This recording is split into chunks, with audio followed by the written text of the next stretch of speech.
So before this video starts, I just want to give a quick apology to the video quality. I didn't realize my camera lens was like scratched, so there's all smudges everywhere. It'll be fixed next video though, I promise.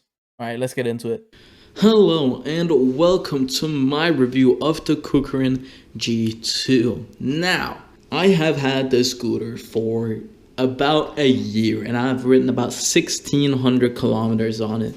If we take a look at the odometer, you will see 670, but that is because I accidentally reset the whole scooter because I was trying to use like an unofficial app and that like kind of broke and I had to reset it. But anyways, it doesn't matter. You're probably not going to face that issue. But I had about 1,000 kilometers before I reset it and I have 670, which equals about 1,600. Now on to the actual review of the scooter. Overall, I think it's a very competent and very decent choice if it's your first or second scooter. If you've had like a 9-bot before and this is your first scooter outside of 9-bot, I definitely think this is a great option. If you've already had some other scooters like the OOTD T10 or the G2 Pro or the Joya S6, I don't think this is a worthy upgrade just yet. I think you should save up for something like the G2 Master or the G4, as that'll get you a lot more value and a lot more stuff for your money. But anyways, let's just get on to the review. I'm done yapping. So, what are my issues with this scooter? Well, I have a couple. First of all, the brakes, they broke about a month in. They completely snapped on the back. I have XLD hydraulic brakes on here, which cost about 70 bucks to get on. These work just fine. They're actually a lot better, and I'm actually happy I did it, but I'm still a bit sad that they broke so soon. I don't think that'll be a problem for you. I think it was my fault. Now, another thing I don't like about the scooter is the display. It is touchscreen. I hate it. It is awful. It is so bad. I wish it was just button. I cannot tell you how many times I've been in the middle of the road trying to fiddle with my settings because I accidentally touched it wrong. It does not work. Like, you have to press so hard. I'm wearing touch gloves right now. This is supposed to change kilometers an hour to miles per hour.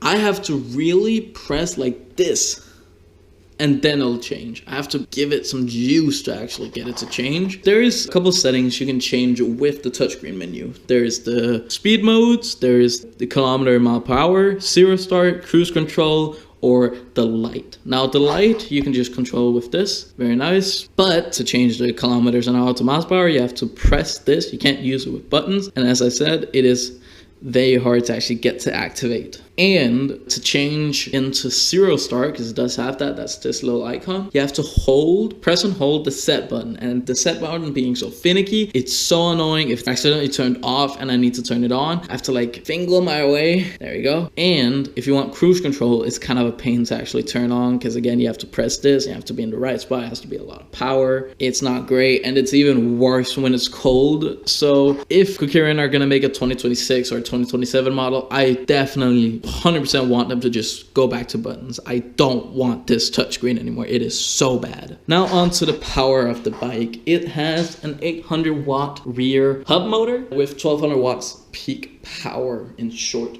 bursts. Now, this is actually quite nice. I actually really like this motor. The top speed you'll hit on this is about 50 kilometers an hour, and you won't hit that 50 kilometers an hour very often. You have to be on completely full charge on a flat road with wind behind you. You will not reach 50 otherwise, and sometimes you don't even reach 45 unless it's a flat road. Normally you'll hit about 40. And there's also this thing with the actual dashboard. The dashboard is very wrong. The dashboard is about 5 kilometers an hour off of what the actual speed is. When you're above about 35 kilometers an hour, up to 30 kilometers an hour, it's practically 100% accurate. Above that, it's about 5 kilometers off. So if you didn't understand a whiff of what I just said, let me break it down. So basically, when you're below 30 kilometers an hour and the dashboard says 30 kilometers an hour or below, the dashboard is correct. Now, from about 30 to 40 kilometers an hour on the dashboard, you're going to be about 2 to 3 kilometers slower than the actual dashboard tells you. So for example, if the dashboard says 35, you're probably going around 32. Now, for 40 to 50 kilometers an hour on the dashboard, it's about 5 kilometers an hour off. So if you're going 45 on the dashboard, you're in reality only going about 40. I hope that makes sense, and let's get right back into the video. Bye-bye! Over to the throttle, it is a quarter twist with a thumb throttle near it. It is decent. It's not the snappiest thing in the world, but it works. It gets you from A to B, and you can do the surround thing, so I don't know. Now, again, back here to the brakes. It comes with 160mm brake discs, comes with kind of cheap-ish mechanical brakes. They're not great. They're not the worst. For the price point, they're fine. And that also goes for the front over there. And if you take a look underneath, we have the suspension. It is actually adjustable. I have never once adjusted it. I don't have the wrench for it, and I'm probably never going to do it. Okay, that's about it. But it is actually quite nice suspension. It is not the greatest I've ever seen. It could definitely be improved. There's not really a lot of travel, but it is the best that I've seen on a €500 scooter.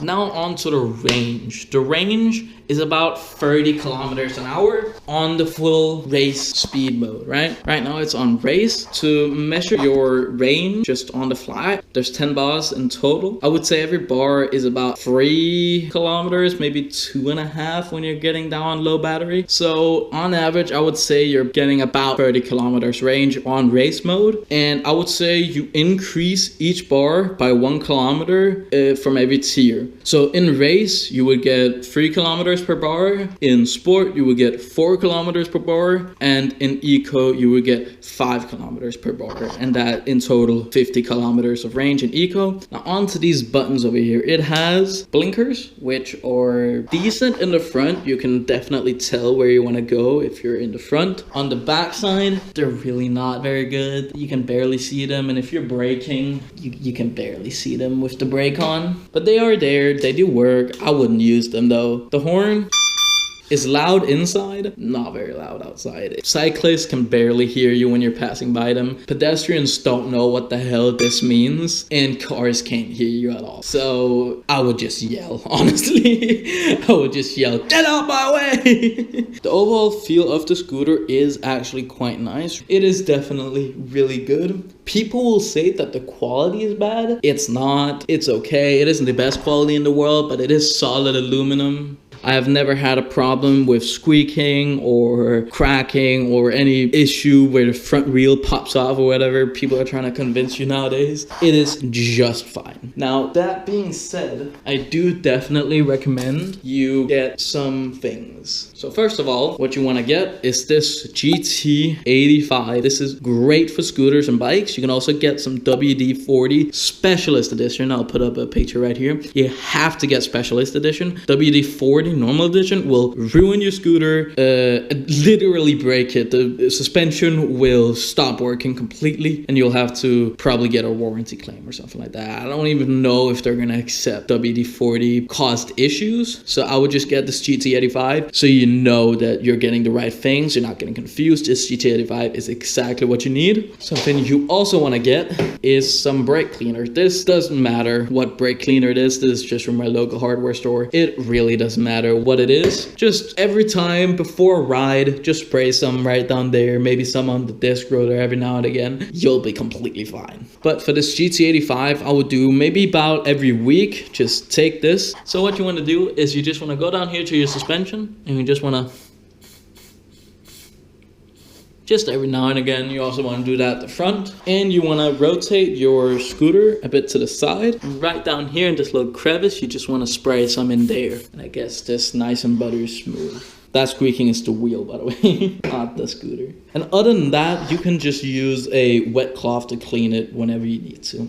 Now, if you're wondering why there's duct tape down here, it's because, you know, I have the XOD hydraulic brakes that I told you about earlier because mine broke. I forgot to actually route the cable inside the cabinet. And when the cable is assembled, there's a little stopper on the end so the fluid doesn't leak out. And that stopper is too big to actually go in the hole, so I couldn't get it through.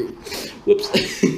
And on that note, with the case and all, it is completely watertight. I have ridden this in pouring pouring rain for 20 minutes. Nada water has gotten inside. Nada. It is completely bone dry inside. I won't take it apart right now because I don't have any Loctite anymore. I used all of mine, so I can't. If I take it apart, it'll be not very secure, and I don't want to do that. But you can watch other YouTube videos to see how it is inside. I recommend watching Joy on Wheels. They do some great videos on the Kukirins. Now on to the very final question. Do I recommend this scooter for anyone, basically? Yes. This is a great scooter for the €500, 550 US dollar price. You can even use my discount code in the description. You'll get like 10% off, I think. Remember to also use my affiliate link. Disclaimer, I do earn money off of those if you decide to use them, but you support me a lot. So if you want to get this, I highly recommend it. If you're already on a G2 Pro or a Jor S6 or a OTT T10, I don't recommend upgrading. It isn't that much of an upgrade. I recommend upgrading, as I said, to something like a Jor T10 or G2 Master or G4 or something like that. But it is a good scooter. I highly recommend it. It is very fun. Yeah, I'm pretty sure that's all I need to say. I'm gonna put up some clips of me riding, and I'll see you guys next time. Bye bye.